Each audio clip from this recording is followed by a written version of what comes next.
करणवीर ने डॉक्टर वर्मा के एक्सीडेंट की सूचना मिलने के बाद अमन का नंबर मिलाया और उधर से नींद में जाने की तैयारी कर रहा अमन उसका नंबर देखकर थोड़ा हैरत में पड़ गया कि आखिर करण ने उसे इतनी रात गए फोन क्यों किया है, जबकि वो दोनों अभी थोड़ी देर पहले साथ ही थे। अमन ने जैसे ही करण का फोन उठाया, उधर से करण की घबराहट भरी आवाज आई। अमन, अमन कहाँ हो तुम? जल्दी से टर्निंग पॉइंट पहुंचो। अमन ने जब करण को इतना घबराया हुआ सुना तो किसी अनहोनी की आशंका से उसका मन घबरा गया।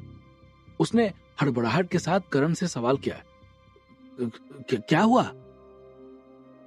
डॉक्टर वर्मा का टर्निंग पॉइंट पर जबरदस्त एक्सीडेंट हो गया है और शायद वो अब इस दुनिया में नहीं रहे। करण के मुंह से इतना सुनते ही ऐसा लगा उसके पैरों तले जमीन खिसक गई हो। लगभग नींद के घेरे में आ चुके अमन की आंखों से नींद कोसों दूर भाग गई और उसने करण से पूछा, रिया मैम को पता चला? तब करणवीर ने उसे जवाब देते हुए कहा, रिया का फोन बंद आ रहा है और कोई नंबर मेरे पास है नहीं जिससे मैं रिया को इन्फॉर्म कर सकूं। मैंने रजत को भेज दिया है और तुम भी फटाफट पहुंचो। कहते हुए करणवीर की आवाज भारी हो चली थी। ठीक है, मैं रिया मैम को लेकर पहुंचता हूं। कहते हुए अमन ने करणवीर का फोन काट दिया और रिया के बंगले के सिक्योरिटी गार्ड का नंबर मिलाया। बंगले की सुरक्षा में तैनात सिक्योरिटी गार्ड का फोन बज रहा था और वो मुंह खोले सो रहा था। जब रिया से कोई कांटेक्ट नहीं हो पाया तो उसने तुरंत कपड़े बदले और गाड़ी स्टार्ट करके टर्निंग पॉइंट की तरफ निकल गया। रात के साए में पुलिस और एम्बुलेंस के सायरन की आवाज वहां फैले हुए सन्नाटे को तोड़ रही थी। टर्निंग पॉइंट के आसपास रहने वाले लोग घटना स्थल पर पहुंच चुके थे। रात के पहर में आने जाने वाली इक्का दुक्का गाड़ियां वहां किसी अनहोनी की आशंका से धीमी होकर या रुककर वहां खड़े लोगों से पुलिस और एम्बुलेंस के खड़े होने की जानकारी ले रही थी।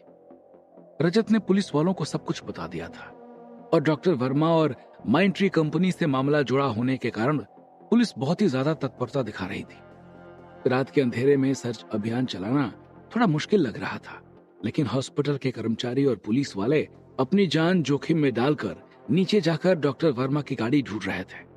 तब तक अमन वहां पहुंच चुका था। उसने रजत से मिलकर सारी जानकारी ली और फिर पेमा को फोन किया और पहली घंटी जाते ही उसने तुरंत फोन उठाया और बोला, क्या हुआ अमन सर, इतनी रात गए? सब ठीक तो है ना? अमन को इतनी रात में फोन करते देख पेमा भी घबरा गया था। कुछ भी ठीक नहीं है, जाओ रिया मैम को लेकर टर्निंग पॉइंट पहुंचो। डॉक्टर वर्मा का एक्सीडेंट हो गया है और शायद उनकी डेथ भी हो चुकी है। डॉक्टर वर्मा के एक्सीडेंट की बात सुनते ही पेमा उठा और उसने अपने पड़ोस में रह रहे अपने दोस्त एक टैक्सी वाले को जगाया और दोनों रिया की सोसाइटी की तरफ निकल पड़े। सोसाइटी के सिक्योरिटी गार्ड ने पहले तो इतनी रात गए टैक्सी रोक ली, लेकिन जब पेमा ने उन्हें बताया कि किसी का एक्सीडेंट हो गया है और वो उनकी मदद करने जा रहा है तो उन्होंने उसे जाने दिया। अमन, रजत और बाकी सब वहीं बैठकर डॉक्टर वर्मा की बॉडी मिलने का इंतजार कर रहे थे।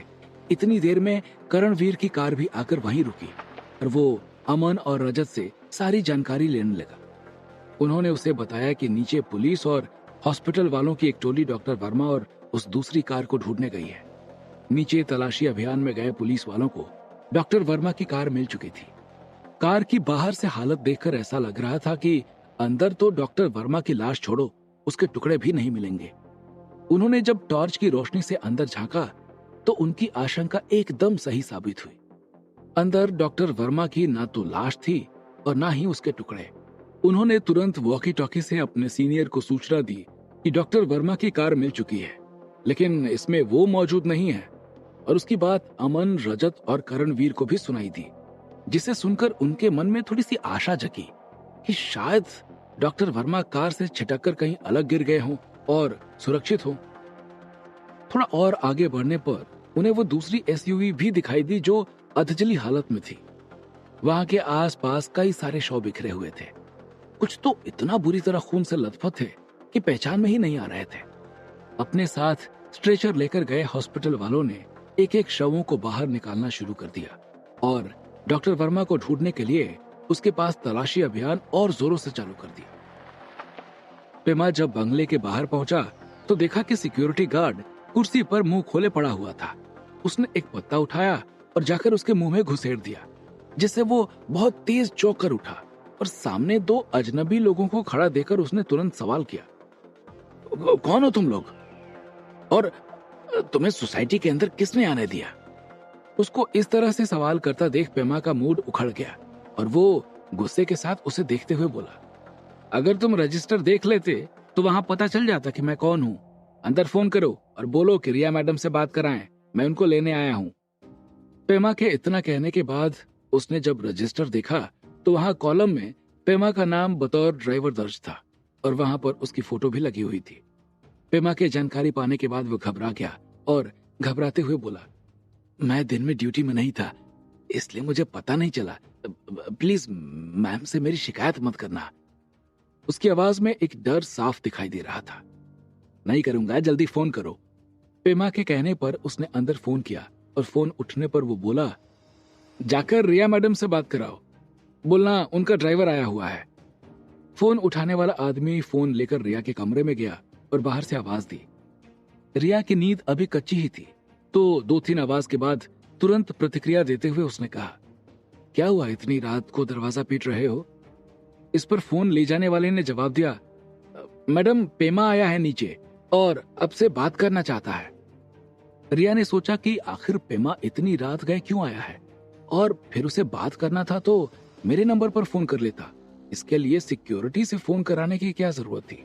उसने अपना फोन उठाकर देखा तो वो बंद था। उसे याद आया कि मीटिंग से निकलने के बाद उसने फोन चार्ज ही नहीं किया था। पेमा के इतनी रात आने पर और उसे फोन करने पर रिया का मन सिद्धार्थ को लेकर किसी अनहोनी की आशंका से सिहर उठा था। वो सोचने लगी कि कहीं सिद्धार्थ फिर से किसी मुसीबत में ना पड़ गया हो, जबकि सिद्धार्थ अपने गांव में यहाँ हो रही घटनाओं से बेखबर होकर घोड़े बेचकर सोए जा रहा था। यही सोचते हुए उसने लपक कर उस आदमी से फोन लिया और बोली, हाँ पेमा, क्या हुआ?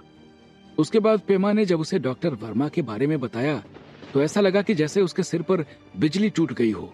वो धम्म से अपने बिस्तर पर बैठ गई और उसके मुंह से बिल्कुल भी आवाज नहीं निकली। ऐसा लग रहा था कि जैसे किसी ने उसको एकदम से जकड़ लिया हो। पेमा ने जब रिया की कोई प्रतिक्रिया नहीं सुनी तो वो थोड़ा सा सशंकित हो गया और फोन पर जोर जोर से बोला, रिया मैडम, रिया मैडम। उसकी तेज आवाज सुनकर रिया को ऐसा लगा कि जैसे उसे होश आ गया हो। उसने पेमा को नीचे इंतजार करने को कहा और खुद उठकर जगत प्रसाद माथुर के कमरे में चली गई जो कि सो रहे थे। उसने पैर को हिलाते हुए धीरे से उन्हें जगाया और पेमा ने उसे जो जो बताया था वो सारी बात बताई। डॉक्टर वर्मा के एक्सीडेंट की बात सुनते ही जगत प्रसाद के माथे पर भी बल पड़ गए थे। उन्होंने तुरंत रिया को कपड़े बदल कर आने को कहा और खुद भी कपड़े बदलने लगे और लोगों को फोन करके तुरंत गेट पर आने को कहा जो कि वहीं स्टाफ क्वार्टर में रह रहा था। जगत माथुर का कॉल आते ही वो तुरंत उठा और अपने एक सहयोगी को जगाकर उनसे मिलने चल दिया। थोड़ी देर बाद रिया और जगत प्रसाद नीचे आ चुके थे और लोबो वहीं पर अपने एक साथी के साथ खड़ा उनका इंतजार कर रहा था। पेमा ने तब तक गैराज से गाड़ी निकाल ली थी। एक गाड़ी में पेमा के साथ रिया और जगत प्रसाद और टैक्सी में पेमा के दोस्त के साथ लोबो और उसका साथी बैठकर घटनास्थल की ओर रवाना हो गए। नीचे गए पुलिस वालों को डॉक्टर वर्मा की कार और दूसरी गाड़ी और उस पर सवार लोगों के शव तो मिल गए थे, लेकिन उन्हें डॉक्टर वर्मा का कोई अता पता नहीं चल रहा था। डॉक्टर वर्मा की कार और वो दूसरी गाड़ी क्रेन की मदद से बाहर निकाली जा रही थी। जब डॉक्टर वर्मा की बॉडी वहां नहीं मिली तो पुलिस वालों को लगा कि शायद वो जिंदा हो या बेहोश हो, तो उन्होंने जोर जोर से आवाज लगाना शुरू कर दिया, डॉक्टर वर्मा, डॉक्टर वर्मा। लेकिन उधर से कोई जवाब नहीं आ रहा था। ऊपर घटनास्थल पर एक लग्जरी गाड़ी और एक टैक्सी आकर रुकी जिसमें से रिया, जगत प्रसाद माथुर, पेमा, लोबो और उसका साथी एवं टैक्सी वाला उतरे। रिया की गाड़ी देखते ही अमन उस ओर चल पड़ा। रजत की निगाह जब रिया के साथ जगत प्रसाद माथुर पर पड़ी तो उसने करणवीर को छूते हुए इशारा किया जो कि वहीं पर गाड़ी का सहारा लिए हुए सिर नीचे किए खड़ा था। जगत प्रसाद को देखते ही वो भी थोड़ा सकपका गया। तभी जगत प्रसाद की नजर करणवीर पर पड़ी तो उनकी त्योरियां चढ़ गई, लेकिन मामले की संवेदनशीलता के चलते वो बिना कुछ कहे आगे निकल गए। तब तक शहर के मजिस्ट्रेट, एसपी, सर्कल इंस्पेक्टर समेत दर्जनों पुलिसकर्मी समेत वहां बहुत सारे प्रशासनिक अधिकारी आ चुके थे। आखिर इतना जमावड़ा क्यों हो भी ना? डॉक्टर वर्मा एक जाने माने वैज्ञानिक और माइंड ट्री कंपनी के चीफ रिसर्चर थे। ऊपर से जगत प्रसाद माथुर का बिजनेस की दुनिया में काफी बड़ा नाम था और तमाम उच्चाधिकारियों समेत बड़े बड़े राजनेताओं के साथ उनकी उठक बैठक थी। इसलिए इस मामले को सब गंभीरता से ले रहे थे। कोई भी अपनी गर्दन इसमें फंसाना नहीं चाहता था। जगत प्रसाद को आते देख डीएम और एसपी उनके पास आ गए और मामले की जांच कर रहे इंस्पेक्टर को बुलाकर जगत प्रसाद को सारी जानकारी सौंपी। उधर रिया और करणवीर दोनों एक दूसरे को खामोशी से देख रहे थे। जानकारी लेने के बाद जगत प्रसाद अपनी कार में आकर बैठ गए। उन्होंने रिया को बुलाकर पूछा, करणवीर यहाँ क्या कर रहा है? जगत प्रसाद के ऐसे सवाल पूछने पर रिया सकपका गई और फिर मामले को संभालते हुए बोली, ये तो उसी से पूछना पड़ेगा, मुझे कुछ नहीं पता। तो पूछो, कहते हुए जगत प्रसाद ने कार के शीशे को ऊपर कर लिया और किसी अच्छी खबर आने का इंतजार करने लगे। और दूसरी तरफ रिया उनसे बात करने के बाद करणवीर की तरफ बढ़ गई। कार के पास खड़ा पेमा नीचे से लाए जा रहे शवों को देख रहा था और एक शव को देखकर उसे पता नहीं क्या एहसास हुआ और वो उसी तरफ बढ़ गया। जब उसने पास से जाकर देखा तो उसका चेहरा पेमा को हिला देने के लिए काफी था। आखिर ऐसा क्या देख लिया था पेमा ने जिसने उसे हिला दिया था? और जगत प्रसाद माथुर के सामने खुल जाएगा करणवीर के वहां होने के पीछे का राज। क्या होंगे इन सभी सवालों के जवाब? हमें कमेंट करके जरूर बताएं और आगे की कहानी जानने के लिए सुनते रहिए भूमिपुत्र, सिर्फ पॉकेट एफएम पर।